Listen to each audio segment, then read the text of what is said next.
Good morning class. Today we are going to talk about the desertification. तो बच्चों आज हम जो है desertification के बारे में जो है डिस्कस करेंगे. What is that?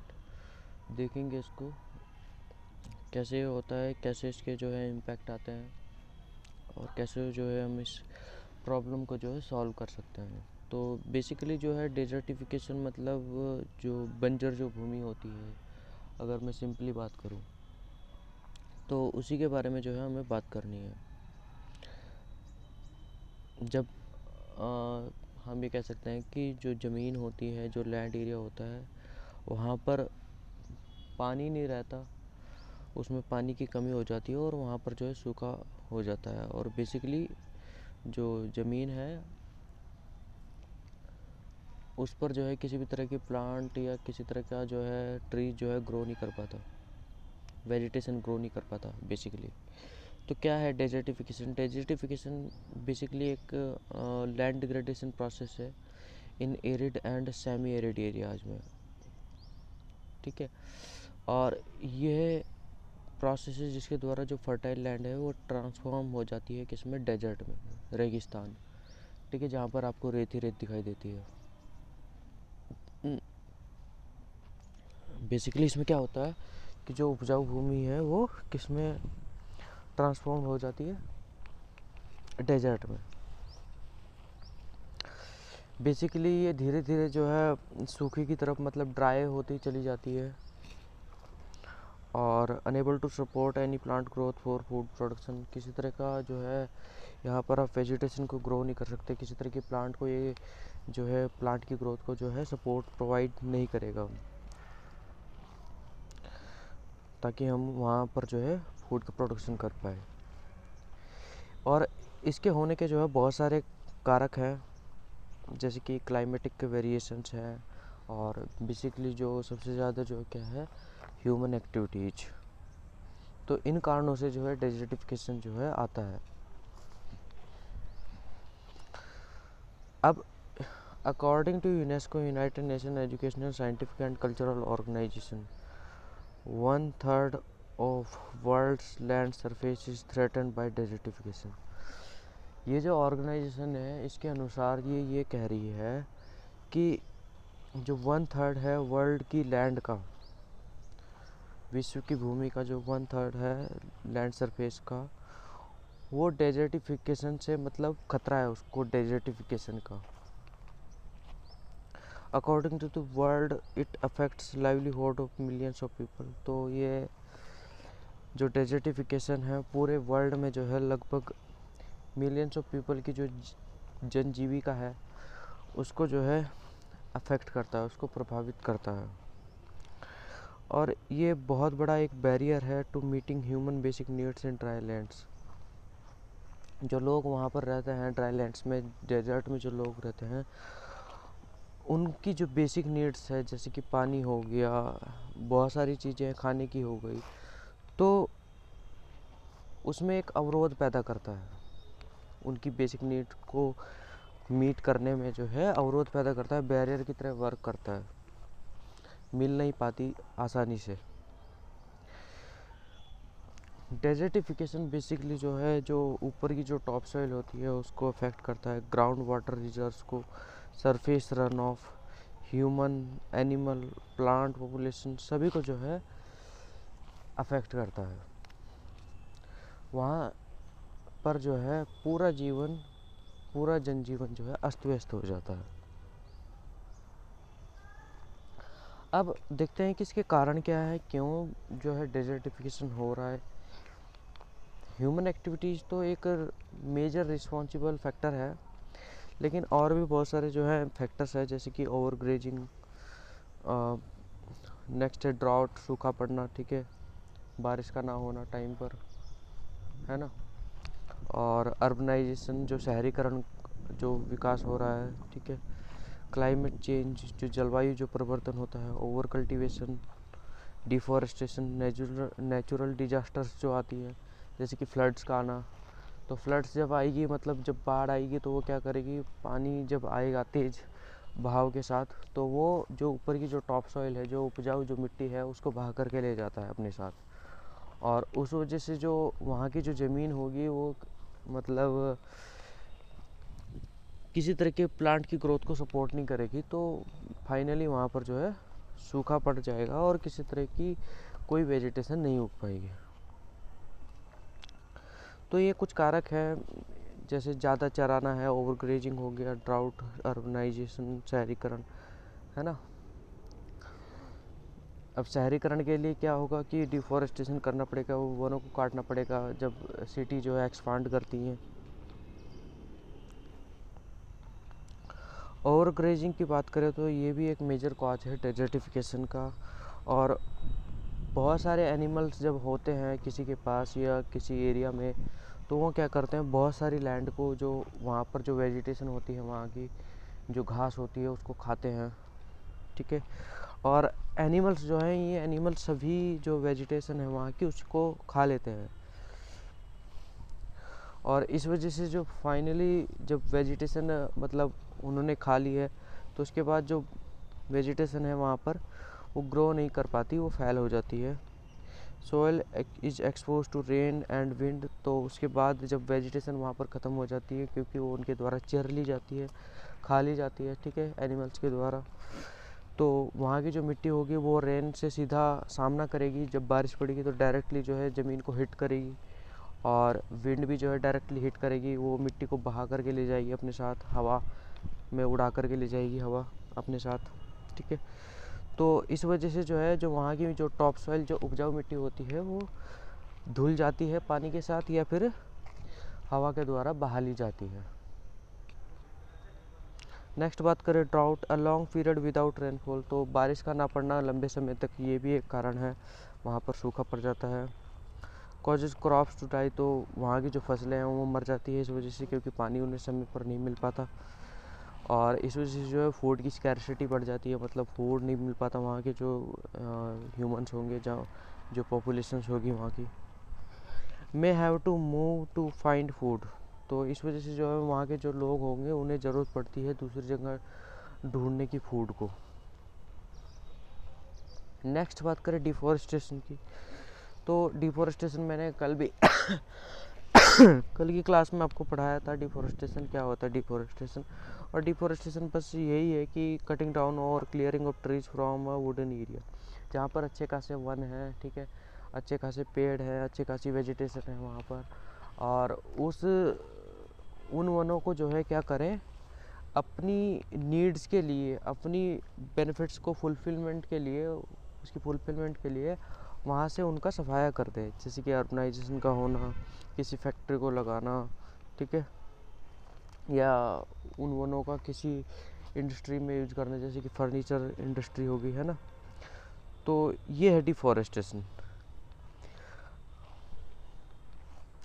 अगर ट्रीज को वहाँ से काटा जाता है तो जो एरिया होता है वहाँ का वो ज़्यादा गर्म और सूखा पड़ जाता है, ठीक है, विच में रिजल्ट इन डेजर्टिफिकेशन। अब पेड़ जो है बेसिकली क्या करते हैं, वो मिट्टी को भी होल्ड करके रखते हैं, जो वहाँ की जो ज़मीन होती है उसकी जो मिट्टी होती है उसको भी होल्ड करके रखते हैं, ताकि जब बारिश हो या फ्लड आए या बाढ़ आए या हवा, तेज़ हवा चले या तूफान आए, है ना, तो वो मिट्टी वहाँ की, वो जो टॉप सॉइल है, वो जो उपजाऊ मिट्टी है, वो मतलब बह कर ना चली जाए या उड़ कर ना चली जाए कहीं पर। अब ट्रीज़ तो नहीं है, ट्रीज का हो गया डिफॉरेस्टेशन, तो इस वजह से क्या होगा, वहाँ पर जो है डेजर्टिफिकेशन का खतरा होगा। तो इसी वजह से जो है डेजर्टिफिकेशन होता है, और इस वजह से जो है जो फर्टाइल लैंड है, जो उपजाऊ मिट्टी थी वहाँ पर, वो धीरे धीरे किस में बदल जाती है, डेजर्ट यानी कि रेगिस्तान में। नेक्स्ट बात करें over cultivation, many crops being grown on the land year after year, no rotation of crops. Basically over cultivation में एक ही फसल को जो है बार बार बोना होता है, प्रत्येक साल उसी फसल को बो रहे हैं, और उस वजह से जो है धीरे धीरे वहाँ पर उस मिट्टी में जो है जो न्यूट्रिएंट्स होते हैं, जो पोषक तत्व होते हैं, उनकी कमी आ जाती है, और धीरे धीरे वो जो फर्टाइल लैंड है वो उसमें जो है पोषक तत्वों की कमी हो जाती है। क्योंकि रोटेशन तो होता नहीं क्रॉप का कि इस बार ये बोई इस बार ये बोई, है ना। और crops take all the nutrients from the soil, तो वो जो एक ही फसल को हम बार बार बो रहे हैं तो वो सारे पोषक तत्वों को वहाँ से खींच लेती है। सो इस वजह से जो सॉइल है वहाँ की वो इनफर्टाइल बन जाती है और जो क्रॉप है वो धीरे धीरे उसके बाद नहीं ग्रो कर पाती, क्योंकि जो पोषक तत्व हैं वो तो खींच लिए हैं उसने, ठीक है। तो जब आप लगातार इसी तरह की फसल एक ही फसल बो रहे हो तो धीरे धीरे वहाँ पर जो है न्यूट्रिएंट्स की कमी होगी और जो फसल है वो ग्रो नहीं कर पाएगी।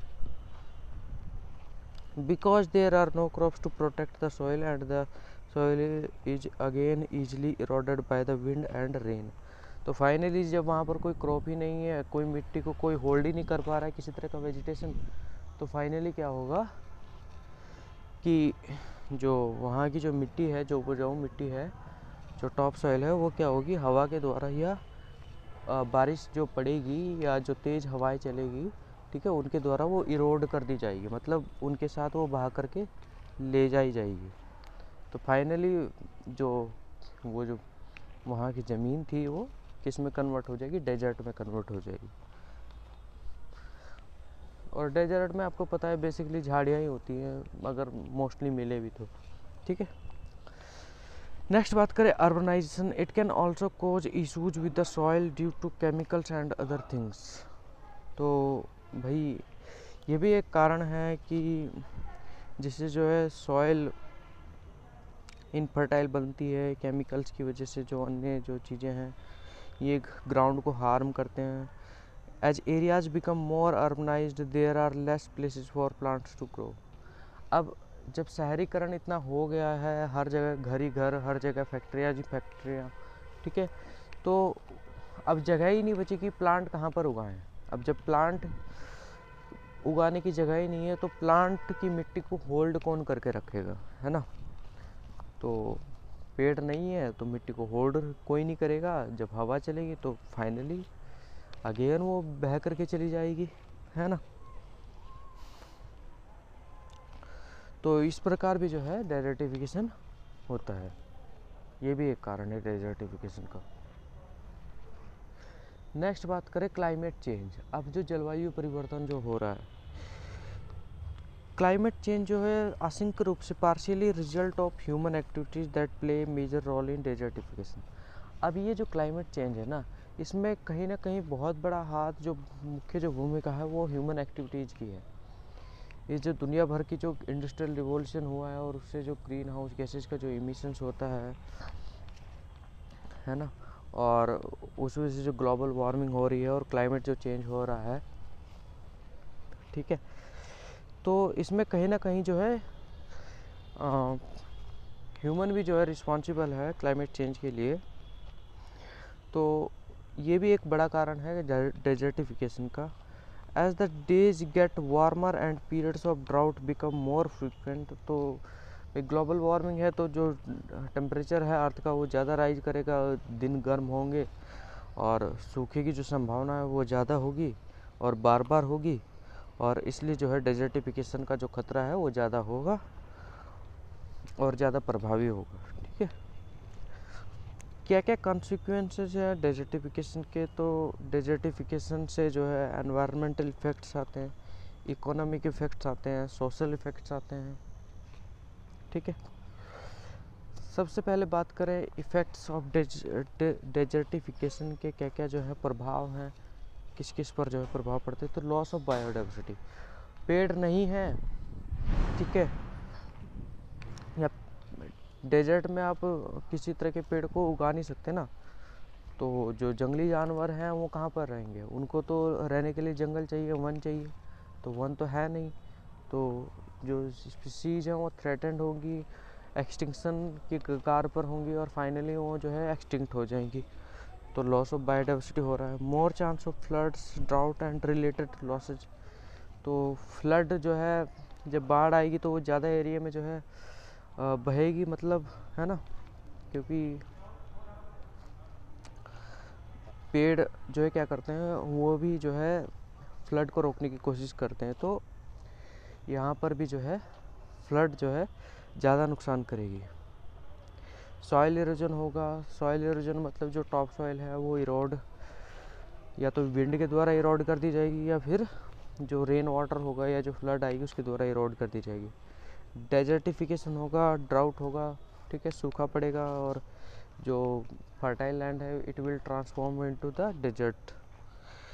चेंजेस इन हाइड्रोलॉजिकल रिजाइम, तो इसमें भी चेंजेस होगा। जो हाइड्रोलॉजिकल साइकिल है, लॉस ऑफ न्यूट्रिएंट्स होंगे, ठीक है, पुअर वाटर क्वालिटी होगी, जो वाटर क्वालिटी है वो भी ख़त्म होगी, मतलब है ना। हंगर प्रॉब्लम्स होगी, जब क्रॉप नहीं उगेगी वहाँ पर तो जो फूड प्रोडक्शन है वो भी कम होगा, तो फाइनली जो है जो लोग हैं वहाँ के वो भी भूखे मरेंगे, है ना। इंक्रीज इन सैंड स्टॉर्म्स, ठीक है, तो ये कुछ कारण थे इसके। नेक्स्ट है कि सॉइल बिकम्स लेस यूजेबल, तो वहाँ की जो सॉइल है उसका हम किसी बेनिफिट के लिए जो है यूज़ नहीं कर सकते, क्योंकि the soil can be ब्लॉन away by wind और वास्ट अवे रेन। वही मैंने बताया कि या तो वो हवा के द्वारा या फिर वो पानी के द्वारा बहा ली जाएगी। न्यूट्रिएंट्स जो है सॉइल में रिमूव हो जाएंगे विंड के द्वारा या वाटर के द्वारा, और salt can build up in the soil which makes it harder for plant growth. और जो सॉल्ट है वो वहाँ पर बिल्ड हो जाएंगे उस सॉइल में, और फाइनली उस मिट्टी को जो है प्लांट की ग्रोथ के लिए किसी तरह का सहारा जो है, किसी तरह की सपोर्ट जो है प्रोवाइड नहीं करेंगे। वेजिटेशन जो है इज लेक्ड और डैमेज्ड।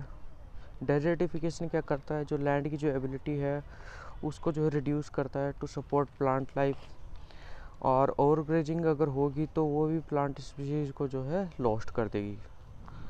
कॉजेस फेमाइन, ड्राउट और पुअर जो लैंड मैनेजमेंट है कंट्रीब्यूट टू फेमाइन। जो ड्राउट और जो पुअर लैंड मैनेजमेंट है वो कंट्रीब्यूट करेगा फेमाइन, मतलब कि फूड प्रोडक्शन जो है बहुत कम होगा और लोग जो है भूखे मरेंगे, ठीक है। फूड लॉस, मतलब फेमाइन की बात करें तो एक जो बड़ा एरिया है वो जो है इससे जो है फूड प्रोडक्शन वहाँ पर कम होगा। Food loss, the soil is not suited for growing food, तो जो फूड प्रोडक्शन है वो कम होगा। जो सॉइल है वो बेसिकली प्रोवाइड नहीं कर रही है किसी तरह का support, therefore the amount of food being made will decline. People near affected areas, desertification can cause flooding, तो इस वजह से जो है फ्लड आती है, poor water quality, dust storms और पॉल्यूशन होता है, सारे के सारे अफेक्ट करते हैं, हर्ट करते हैं पीपल को जो अफेक्टेड एरिया के जो है पास है। फार्मिंग प्रैक्टिस, वाटर स्कैरसिटी जो है ड्राई लैंड्स में लिमिट करती है प्रोडक्शन जो है वुड का, क्रॉप्स का, फॉरेज का, और जो अन्य जो सेवाएं हैं, जिससे जो है that ecosystem provide to our community. तो सूखी जो भूमि है वो भी लिमिट करती है प्रोडक्शन ऑफ किसी तरह का फूड या वुड। अब क्या क्या सॉल्यूशंस हैं इसके डेजर्टिफिकेशन के, तो सबसे पहले तो प्रॉब्लम्स की अवेयरनेस को राइज करना चाहिए, और planting indigenous trees and shrubs, और developing sustainable agricultural practices, controlled grazing को कंट्रोल करना चाहिए, क्रॉप रोटेशन इंक्रीज जो कि इंक्रीज करता है फर्टिलिटी को और रिड्यूस करता है सॉइल इरोजन को, और प्रॉपर लैंड मैनेजमेंट, सॉइल और वाटर मैनेजमेंट इंट्रोड्यूस करे, प्रॉपर टेक्नोलॉजीज, और मैनेज करे ड्राई लैंड रिसोर्सेज को, ट्री प्लांटिंग करे स्कीम्स को, मतलब ट्री प्लांटिंग स्कीम्स को लाना चाहिए जिससे जो है सॉइल इरोजन जो है रिड्यूस हो सके। पेड़ों को लगाना चाहिए बेसिकली, और इससे जो है काफ़ी हद तक जो है हम डेजर्टिफिकेशन से बच सकते हैं, और पॉपुलेशन को कंट्रोल करना चाहिए ताकि अर्बनाइजेशन ना हो और जो डिमांड है वो लिमिट में रहे। तो ये कुछ था इसके बारे में, डेजर्टिफिकेशन के बारे में। नेक्स्ट क्लास में बच्चा हम किसी और टॉपिक के बारे में बात करेंगे, तब तक के लिए धन्यवाद।